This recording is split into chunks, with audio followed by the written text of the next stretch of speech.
There are people eating plant-based diets, and if 2% of South Africans are vegan or vegetarian or vegan or pescatarian, that's 1.2 million people. So that's a lot of people. But more importantly, 10% of South Africans identify as flexitarian, and that's 6 million people. So that's a huge market of people who are looking for plant-based options. Who are these flexitarians? I know it's a new word. I'm sure most people at this show will know what flexitarians are, but the definition isn't particularly set. So mostly vegetarian with occasional meat is one of the definitions, or actively reducing intake of meat or other animal products through things like meat-free Mondays or green Mondays, where these are people who are generally eating an omnivorous diet but making an active effort to eat less of it.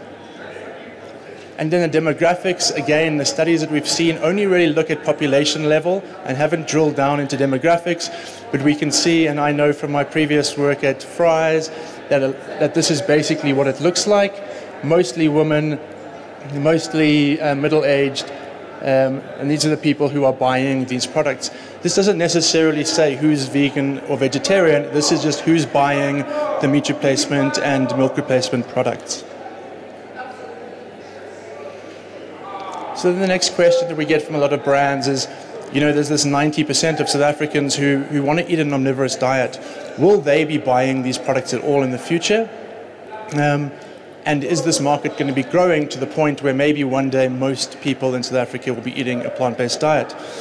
There we have some good research as well. The Credence Institute, a South African NGO, along with the University of Arizona, did some research on just attitudes towards cell-based meat and plant-based. They found a high openness to trying these things, with 67% of South Africans, these are regular South Africans, this is done again, population-based study, 67% are willing to try them or highly likely to try them, and 59% are willing to buy them or highly likely to buy them. You see there's a little asterisk, and that's because that assumes that the products taste like meat and that they cost more or less the same, which we know at the moment is not the case in all products, but we do have a few amazing products that do at least get it right on the taste.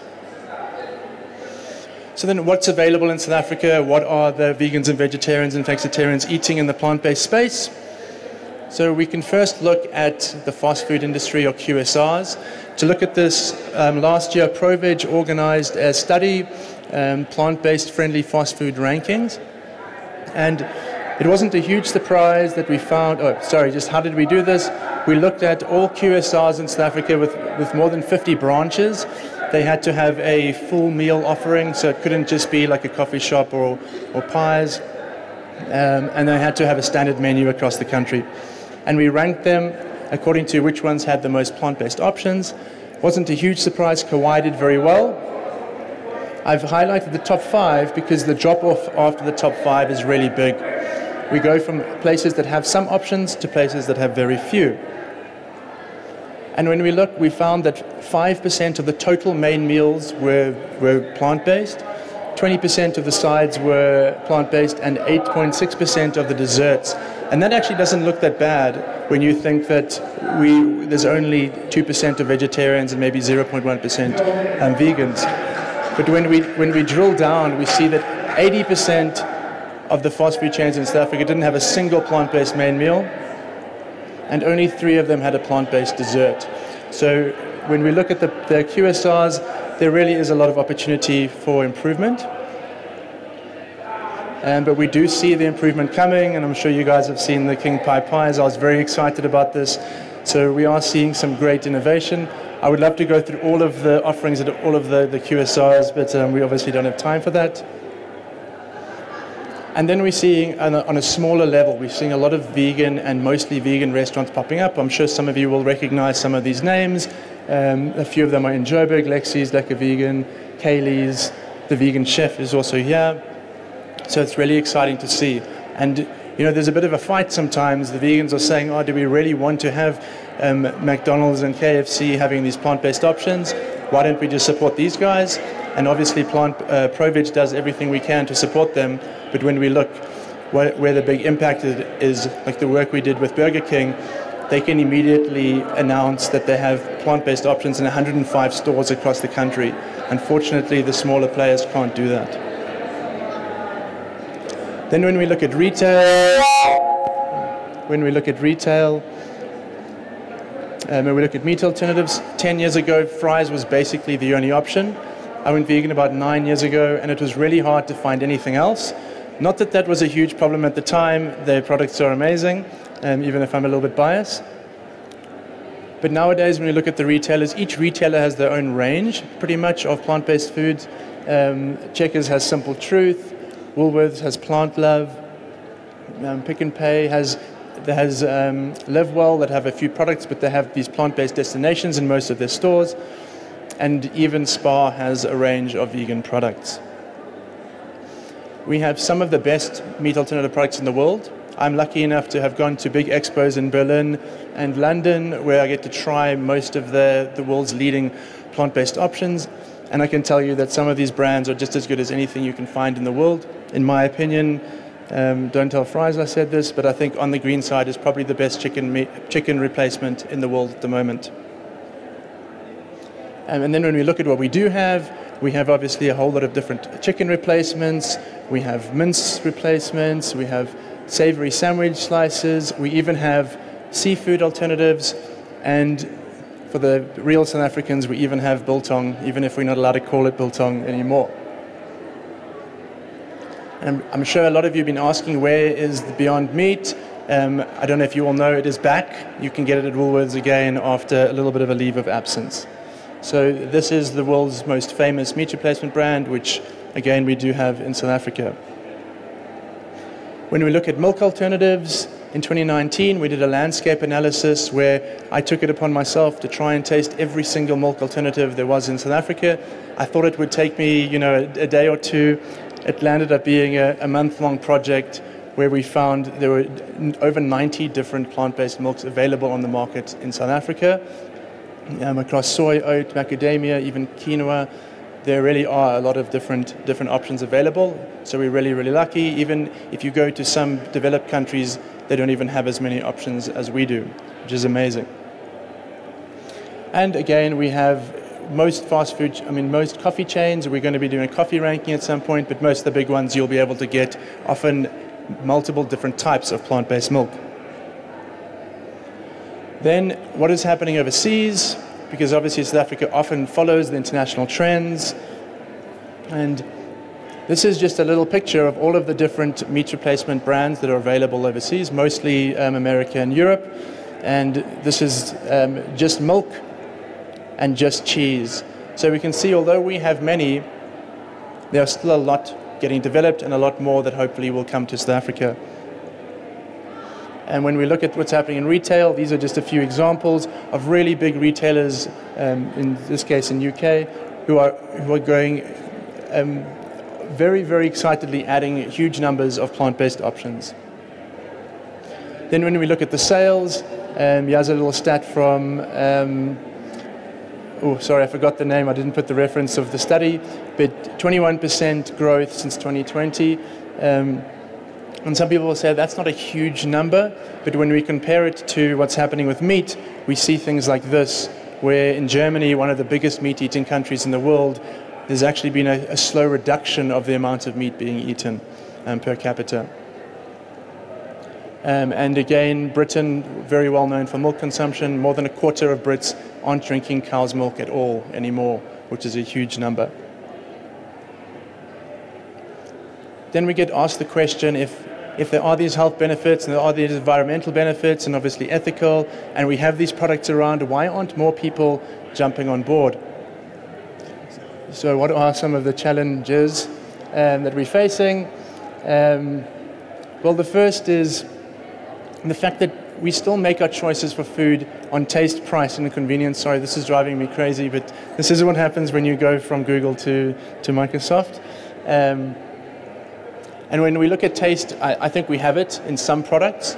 But again, when we look at this product and we go and look at the prices, mince, the last time we checked, and I think this is relatively recent, 90 Rand per kilogram for mince, 420 Rand per kilogram for Beyond Mince.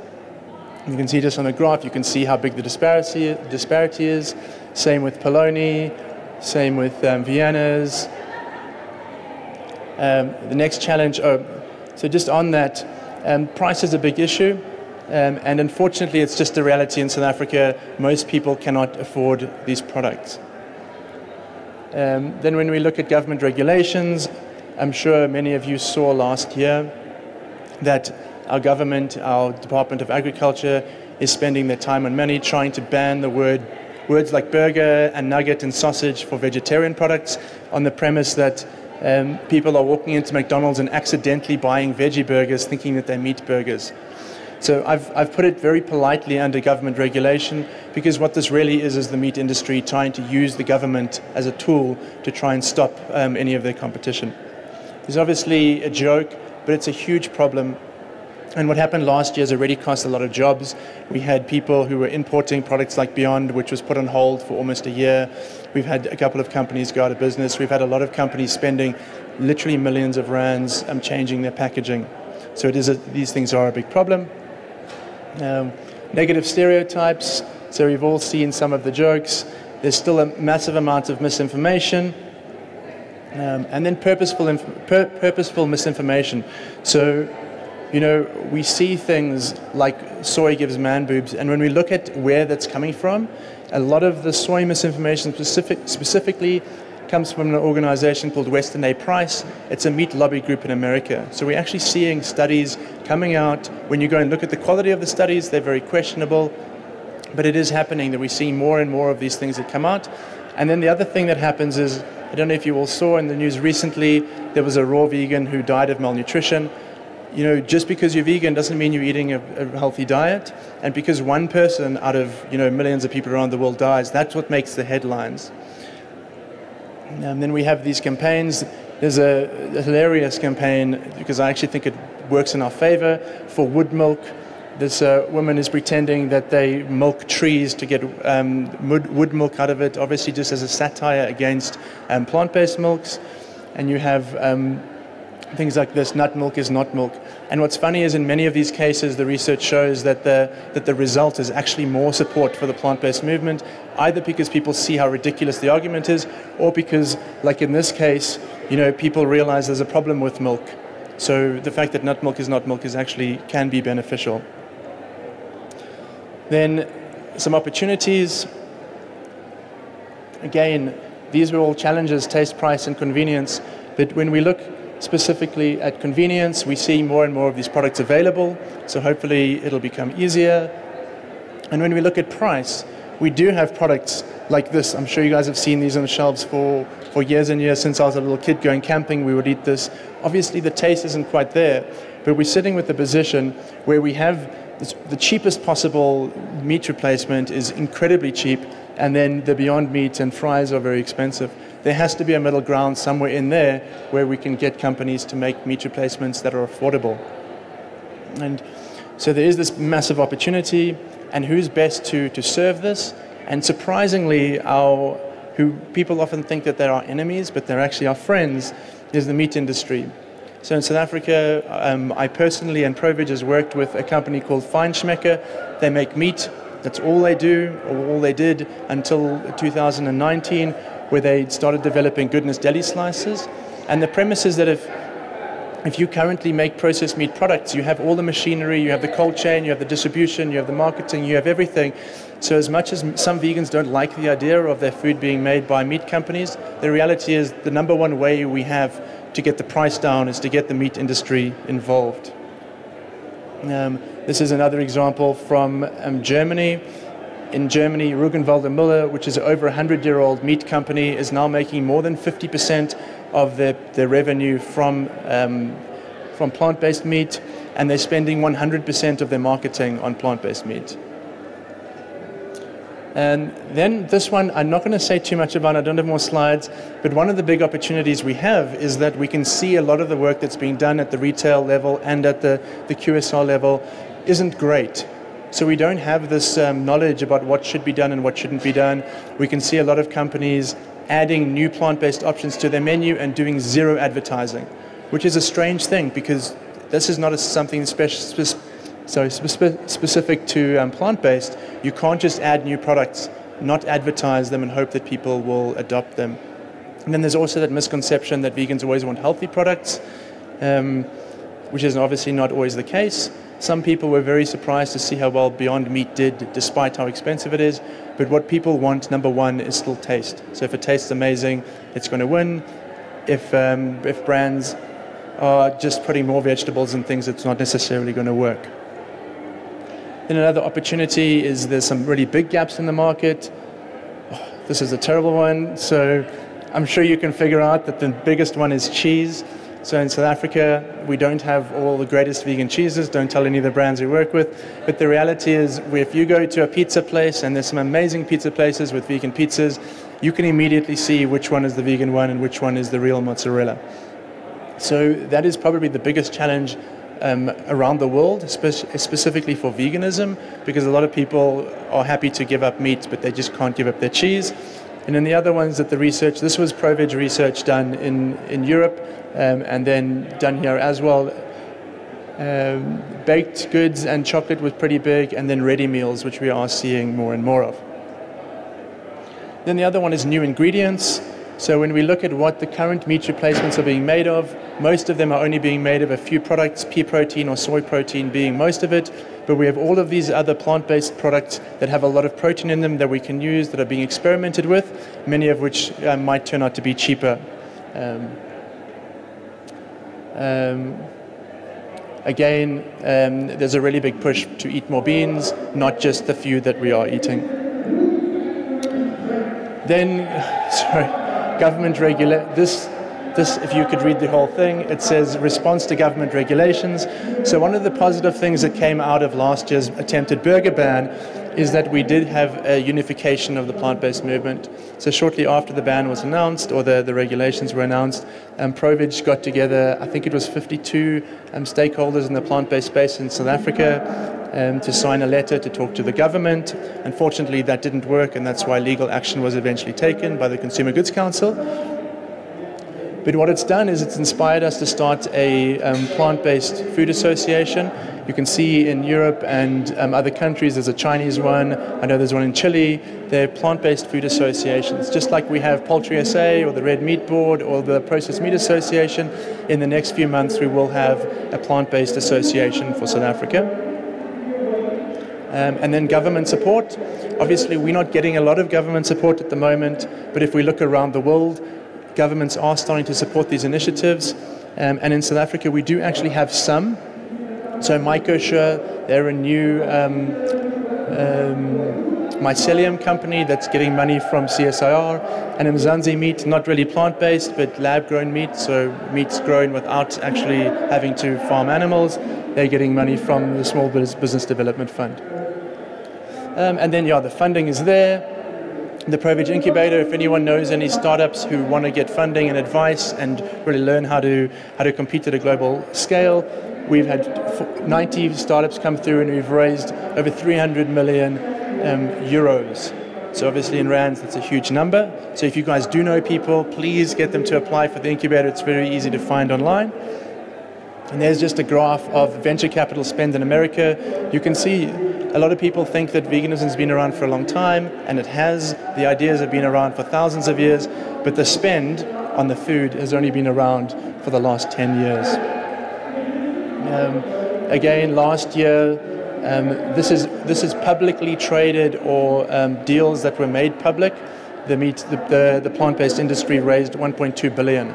There are going to be a whole lot of companies who aren't in there because they are the private companies, or they are companies that make a lot of other products who haven't disclosed exactly what their investments in plant-based have been. Again, 72 billion, that's the size that the market's expected to be by 2027. So a really huge opportunity for anyone who's trying to get into the space. And then a few other things. We have V-Label that's arrived. Anusha spoke about it earlier. Europe's biggest labeling system. It's in South Africa now. And then you're all at the Plant Power Show, so I don't have to tell you about that. We're seeing vegan markets popping up all around the world, and vegan cookbooks. And then just quickly about the things that ProVeg offers. We offer consulting, activations, events, policy and advocacy, movement building, and public education, and big campaigns. And then just some of the guys we've been working with, and that's it. Are there any questions? You can give me a round of applause if you want to. Thank you.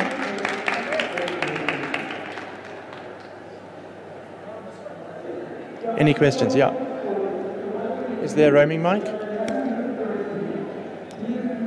Well done for competing with the rest of the people. I see that you use vegan, plant-based, interchangeable. Can you just clarify that for us? Because Facebook is sick of fights over that. So I definitely shouldn't be using them interchangeably. It's a habit because I'm vegan and I eat a plant-based diet. So veganism is a lifestyle. Obviously, someone who's vegan wouldn't be wearing leather, wouldn't be using any products from plant-based sources. So I'm wearing a material belt, for example. I'm not wearing leather shoes. Plant-based diet is entirely to do with the diet. And the reason that we really focus so much on plant-based diets as ProVeg is because that's where 99% of the damage is being done to animals. If we look at how many animals are dying or being raised for human consumption, 99% of it is animals. But yeah, definitely when we're talking about food, we should always be talking about plant-based and the plant-based food sector, because veganism really is a lifestyle where plant-based is just what's in the food. Any more questions?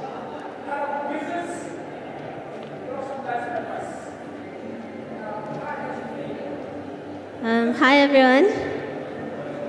My question to you, Donovan, is I heard you speak about, I'm sorry, I'm a bit nervous. Yeah. I heard you speak about a lot of brands and businesses bringing out new products but not advertising them.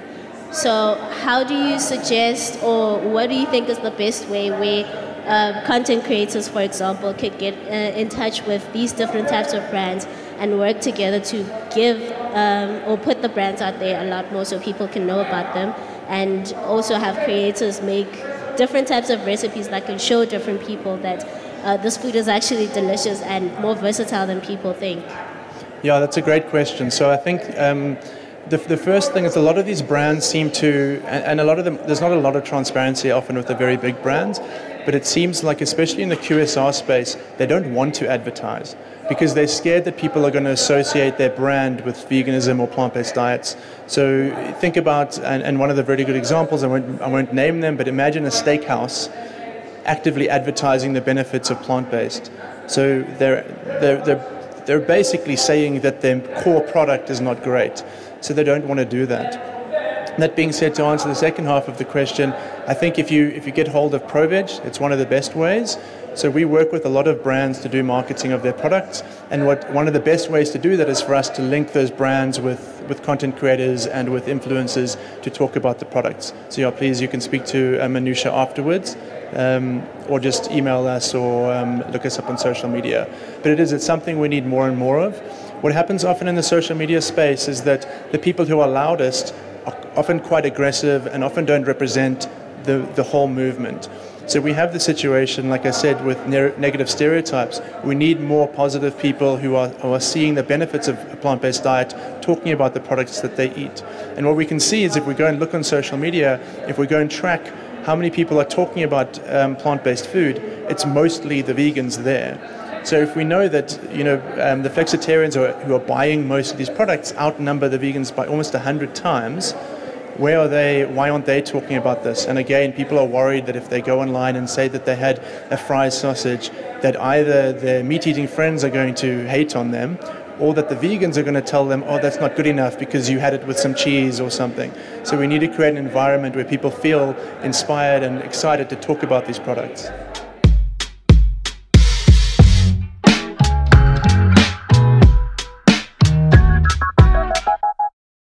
Plant Powered Show pop-up podcast is here. Pull up a seat at the kitchen table and join me, Sean Lewitz, as I chat to local and international chefs, as well as health and wellness experts about this fascinating journey of food, health, and conscious living.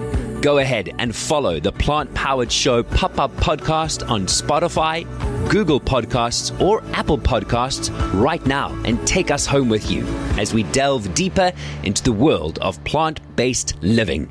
The Plant Powered Show Pop-Up Podcast.